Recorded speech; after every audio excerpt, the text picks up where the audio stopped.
Hello students,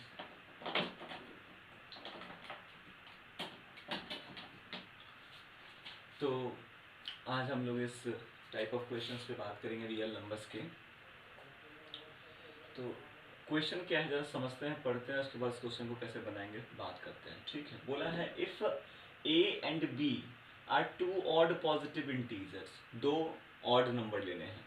integers में odd भी होते हैं, इवन भी होते हैं, हमको सिर्फ ऑड पिक करने हैं और कोई भी दो ऑड पिक कर लेने हैं। तो दो ऑड नंबर लेने हैं जिसमें जो पहला वाला ऑड आप पिक करोगे वो हमेशा दूसरे वाले से बड़ा पिक करना है। जैसे मान लीजिए अगर हम a 3 पिक कर लिए तो b 1 हो जाएगा।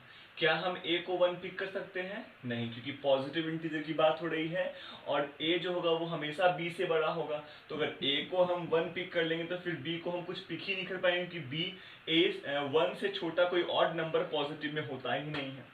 ठीक है, तो थोड़ी थोड़ी बात यहाँ पे ध्यान देने की, हम किसको क्या पिक कर सकते हैं। तो a हमेशा b से बड़ा होना चाहिए, इस हिसाब से हम दो ऑड नंबर पिक कर लेंगे। ठीक है, तो क्वेश्चन कहता है कि जो भी दो ऑड नंबर आप पिक करोगे उन दोनों ऑड नंबर के साथ अगर आप ये काम करते हो, जो भी दो ऑड नंबर आप पिक करोगे, है ना, एक ऑड नंबर a पिक करना है, एक ऑड नंबर b पिक करना है, और उन ऑड नंबर्स के साथ काम क्या करना है, तो काम ये वाला करना है ना, उन दो ऑड नंबर को ऐड करना है, देन डिवाइड इट 2 by 2, है ना, फिर उन दोनों ऑड नंबर्स को सब्ट्रैक्ट करना है और फिर उसको डिवाइड कर देना है 2 से। ठीक है, तो जो भी दो ऑड नंबर हम पिक करेंगे पहले बार उनको ऐड करके 2 से डिवाइड करना है, दूसरी बार में उसको सब्ट्रैक्ट करके 2 से डिवाइड करना है। ये दो काम करने के लिए बोला गया है उन ऑड नंबर्स के साथ। तो बोला कि जब ये काम करोगे ना तो इनमें से कोई एक या तो ये ऑड हो जाएगा तो ये इवन की तरह वर्क करने लगेगा, और अगर ये इवन रिजल्ट देगा तो ये ऑड की तरह रिजल्ट देने लगेगा। ध्यान से मेरी बात से, मैंने क्या बोला कि जब भी दो ऑड नंबर आप लेट कीजिएगा और उसके ऊपर ये काम या फिर ये काम, दोनों में से कोई एक काम कीजिएगा, है ना, तो अगर एक ऑड को रिप्रेजेंट करेगा, मतलब एक का रिजल्ट अगर ऑड आएगा दूसरे का रिजल्ट हमेशा इवन आएगा, या फिर अगर इसका ऑड आएगा तो फिर इसका इवन आएगा। इसी बात को वेरीफाई करना है, प्रूफ करना है। ठीक है, थोड़ी और क्लैरिटी में देने के लिए मैंने कुछ यहाँ पे बातें समझाई हैं कि इससे पहले वाले क्वेश्चन सब में भी मैंने ऑड नंबर पिक करना था तो मैंने 2m+1 ले लिया, इवन पिक करने के लिए मैंने 2m लिया। मैंने थोड़ा समझाया भी था इसके बारे में कि अगर ऑड पिक करना होता है, ऑड और इवन में अंतर क्या है, इवन होता है जो 2 से डिविजिबल है, ऑड होता है क्या, जो 2 से डिविजिबल नहीं हो, या फिर ये कह लो कि 2 से डिवाइड होके वो रिजल्ट में रिमाइंडर में 1 देने लगे। ठीक है, इवन 2 से डिविजिबल, ऑड 2 से डिविजिबल। ध्यान से मेरी बात देखिएगा, जितने भी नंबर मैंने नीचे में लिखे हैं 2m के नीचे में, 2m 4m 6m 8m 10m 12m 14m 16m 18m and so on, ये सब के सब नंबर 2 से डिविजिबल होते हैं, यानी सब के सब नंबर इवन के ही फॉर्मेट हैं। लेकिन इवन के फॉर्मेट में जब भी हमको जनरल व्यू लेना होगा तो हम हमेशा 2m ही लेते हैं, ये सभी फॉर्म नहीं लेते हैं। क्यों? क्योंकि रीजन है कि जब ये सब फॉर्म लेंगे तो सम ऑफ द इवन नंबर्स छूट जाएगा, क्योंकि जब बात होती है एनी इंटीजर में जब जाएंगे हम, any positive integer, any odd positive integer, any even positive integer, तो हम किसी भी नंबर को पिक कर सकते हैं, किसी भी ऑड नंबर, किसी भी इवन नंबर को पिक कर सकते हैं, हम किसी को छोड़ नहीं सकते। लेकिन जब यहाँ पे ये वाला फॉर्म सब पिक करने लगते हैं हम, ठीक है, इस वाले फॉर्म में कुछ इंटीजर्स आपके छूटने लगेंगे। जैसे इस वाले फॉर्म में सारे के सारे इवन नंबर इंक्लूड हो गए, 2 into m के, है ना, इस फॉर्म में सारे के सारे इवन नंबर इंक्लूड हो गए हैं। लेकिन 4 into m के फॉर्म में 2 छूट जाएगा, बीच का 6 छूट जाएगा, 6 into m के फॉर्म में, है ना, 2 छूट जाएगा, 4 छूट जाएगा, फिर और आगे जाओगे तो बीच में 8 छूट जाएगा, 10 छूट जाएगा। ठीक है, तो ये सभी ऐसे फॉर्म्स हैं जो कि कुछ कुछ इंटीजर्स को, अगर हम इवन की बात कर रहे हैं तो कुछ कुछ इवन इंटीजर्स को मिस कर देने वाला है, इसलिए इन सभी को पिक नहीं करते हैं जनरलाइज्ड वे में। ठीक वैसे ही, है ना, जैसे 4m+1 4m-1 6m+1 6m-1, जितने भी मैंने बताया था, इवन में ऐड कर दो 1 या इवन में 1 सब्ट्रैक्ट कर दो, ऐड करने पे भी ऑड आ जाएगा 1 और सब्ट्रैक्ट करने पे भी ऑड आ जाता है। ठीक है, तो ऐड वाला लेते हैं बट सब्ट्रैक्शन वाला, माइनस वाला नहीं लेते हैं। क्यों? क्योंकि रीजन है पॉजिटिव बोला है लेने को, है ना, पॉजिटिव बोला है पिक करने को, पॉजिटिव ऑड। अगर पॉजिटिव ऑड लेना होगा तो अगर हम इसको पिक कर लेंगे और अगर m का वैल्यू हम यहाँ पे डाल देंगे 0 तो रिजल्ट देने लगेगा -1, और -1 ऑड तो है बट वो पॉजिटिव नहीं है, इसलिए, है ना, जब हम अपने क्लास 10th के लेवल पे क्वेश्चंस को डील कर रहे होते हैं, क्योंकि वहां पे पॉजिटिव नंबर्स लेट करने होते हैं, इसलिए इस वाले को लेट नहीं किया जाता है।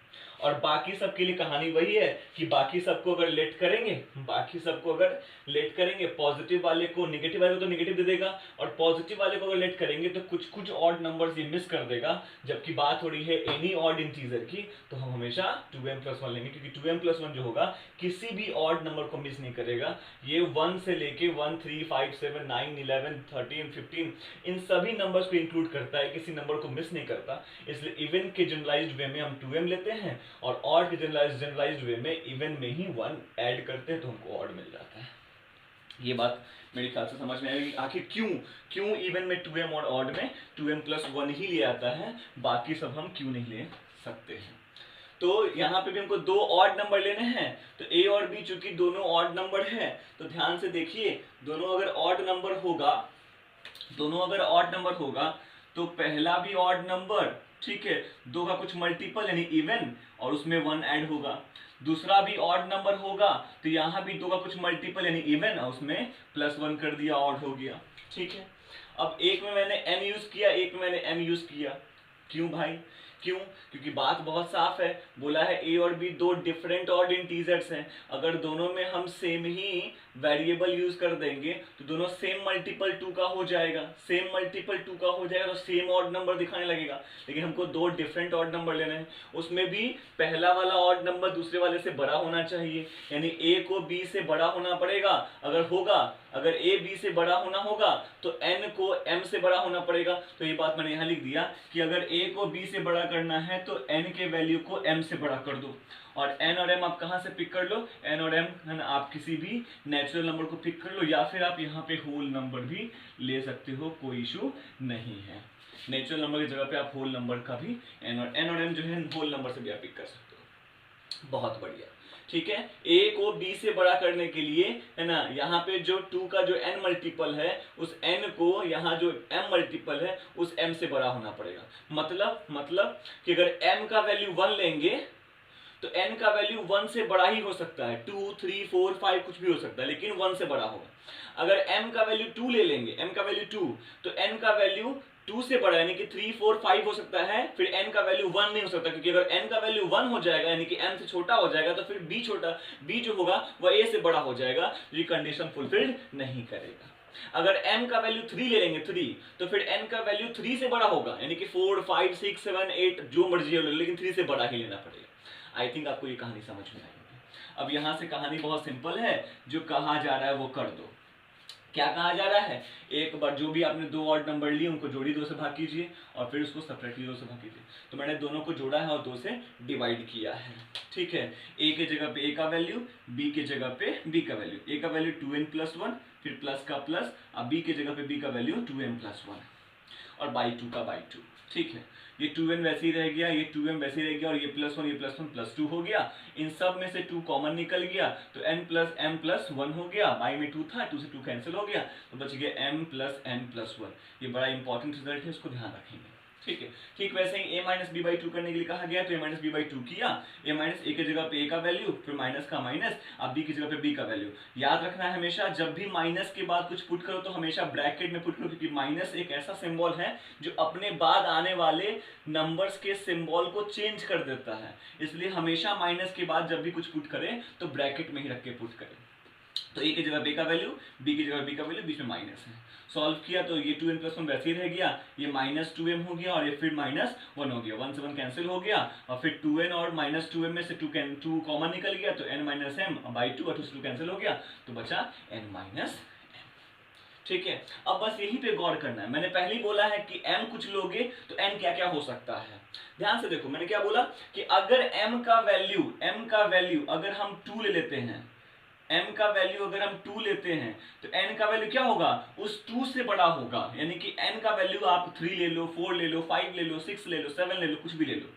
अगर m का वैल्यू 1 ले लेंगे तो n का वैल्यू कितना हो जाएगा, n का वैल्यू हो जाएगा आपका, है ना, 2, 3, 4, यानी 1 से बड़ा। जो भी m का वैल्यू होगा n का वैल्यू उससे बड़ा ही होगा, क्लियर है? मैं छोटी सी बात लिखूं यहाँ पे, अगर m का वैल्यू अगर हमने 1 लिया तो n का वैल्यू जो होगा वो 2 3 4 एंड सो ऑन।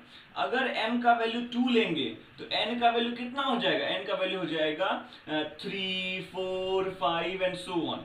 अगर m का वैल्यू 3 होगा तो n का वैल्यू कितना? 4 5 6 एंड सो ऑन। बात में समझ में आ रही है? m का जो भी वैल्यू होगा n उस वैल्यू से बड़ा कुछ भी हो सकता है, ठीक है? अब आप ध्यान से देखो कि अगर है ना इन दोनों में से कौन इवन कौन ऑड, कौन इवन जो रिजल्ट हमारा आया है उनमें से कौन इवन है कौन ऑड है? एक रिजल्ट हमारे पास है, एक रिजल्ट हमारे पास है m प्लस n प्लस 1 और एक रिजल्ट हमारे पास n माइनस n। इन दोनों में से कौन इवन कौन ऑड? तो m और n के वैल्यू पे कभी ये इवन हो जाएगा, तो जिस केस में जिस वैल्यू पे m और n के जिस वैल्यू पे ये इवन हो जाएगा उस वैल्यू पे उसी सेम वैल्यू पे ये ऑड हो जाएगा, जिस वैल्यू पे ये ऑड हो जाएगा उस वैल्यू पे ये इवन हो जाएगा। जैसे फॉर एग्जांपल मैं m का वैल्यू 1 लेता हूं और n का वैल्यू 1 से बड़ा मैं 2 ले लेता हूं। 2 से बड़ा मतलब 1 का कुछ भी ले लो, मैं 2 ले लेता हूं। m का वैल्यू 1 और n का वैल्यू 1 से बड़ा मतलब 2 ले लिया, तो 1 और 2 3 और 1 4, ये इवन हो गया। उसी वैल्यू पे जब हमने m1 लिया और n2 लिया है तो n2 है और m1 है, 2 - 1 1, ये ऑड हो गया। अगर m का वैल्यू 1 लेते हैं और n का वैल्यू 3 ले लेते हैं, m का वैल्यू 1 और n m से बड़ा कुछ भी तो 3 भी ले सकते हैं। अगर m का वैल्यू 1 और n का वैल्यू 3, ठीक है, तो 3 और 1 4 और 4 + 1 5, ये ऑड हो गया, है ना? m का वैल्यू 1 लिया था, n का वैल्यू 3 लिया था, तो n3 और m1, तो 3 - 1 क्या हो गया? 2, ये इवन हो गया। तो आप देख पाए कि जब जब ये ऑड होगा किसी वैल्यू पे, सर्टेन वैल्यू पे, ये इवन हो जाएगा, और जब जब ये सर्टेन वैल्यू पे m और n के सर्टेन वैल्यू पे ये इवन होगा तो ये ऑड बन जाएगा। इस तरह से हम प्रूव, जो बात यही बात तो वो कह रहा था कि कोई दोनों में से कोई एक ऑड होगा तो दूसरा इवन हो जाएगा। अगर ये ऑड तो ये इवन, और अगर ये ऑड तो ये इवन हो जाएगा। वही तो हो रहा है, इसी बात को लिख दिया। hence it is proved that